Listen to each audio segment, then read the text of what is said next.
Air merupakan senyawa yang penting untuk semua keberlangsungan kehidupan di bumi. Bagi beberapa makhluk hidup, 90% berat tubuh mereka berasal dari air dalam tubuh. Dan tubuh manusia tersusun oleh air hingga 60%. Maka dari itu, penting bagi kita untuk memahami definisi dari air. Pada episode kali ini, kita bakal bahas dari mana asal-usul air di bumi yang kita tinggali ini. So, pastikan kalian menonton dari awal sampai akhir ya. Air menutupi hampir 71% permukaan bumi. Terdapat 1,4 triliun kilometer kubik tersedia di bumi. Rumus kimianya adalah H2O, yang setiap molekulnya mengandung satu oksigen dan dua atom hidrogen yang dihubungkan oleh ikatan kovalen. Air bersifat tidak berwarna, tidak berasa, dan tidak berbau pada kondisi standar. Zat kimia ini merupakan suatu pelarut yang penting yang memiliki kemampuan untuk melarutkan banyak zat kimia lainnya seperti garam-garam, gula, asam, beberapa jenis gas, dan banyak macam molekul organik. Dari sudut pandang biologi, air memiliki sifat-sifat yang penting untuk adanya kehidupan.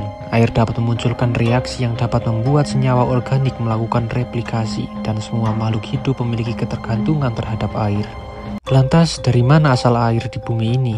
Apakah tiba-tiba muncul dari dalam tanah? Atau apakah turun dari langit? Terlebih, sebagian besar permukaan bumi terdiri dari air. Lalu, dari mana asal air sebenarnya? Simak penjelasan di bawah ya. Molekul air terbentuk di ruang antar bintang melalui reaksi kimia antara molekul hidrogen dan molekul pembawa oksigen seperti karbon monoksida. Tata surya mewarisi airnya dari butiran antar bintang berlapis es di awan debu tempat matahari dan planet-planet terbentuk 4,6 miliar tahun lalu. Air yang berada di tata surya ini terkunci dalam dua bentuk utama. Air yang letaknya jauh dari matahari yang suhunya rendah membentuk benda es seperti komet. Sementara itu, air yang lebih dekat dengan matahari bereaksi dengan material berbatu membentuk mineral terhidrasi. Planet bumi diperkirakan mewarisi air dari asteroid dan komet yang menabraknya.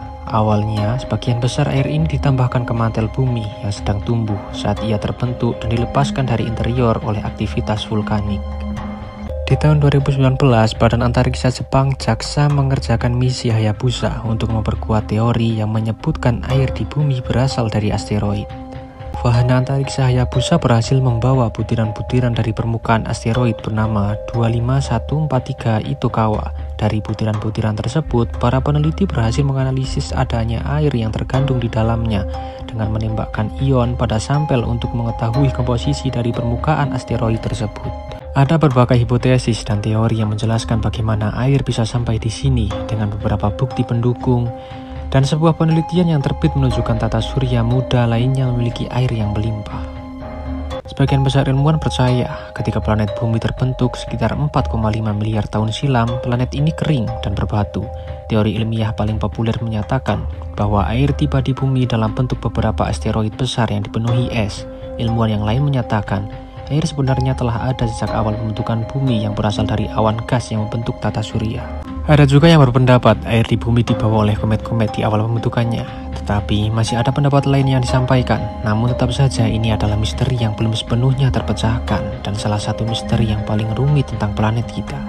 Jadi untuk kesimpulannya, dari berbagai penelitian yang dilakukan lebih masuk akal jika air di bumi berasal dari asteroid dan komet-komet yang menabraknya. Sama seperti penelitian Hayabusa, di mana dari butiran-butiran tersebut, para peneliti berhasil menganalisis adanya air yang terkandung di dalamnya. Bagaimana menurut kalian?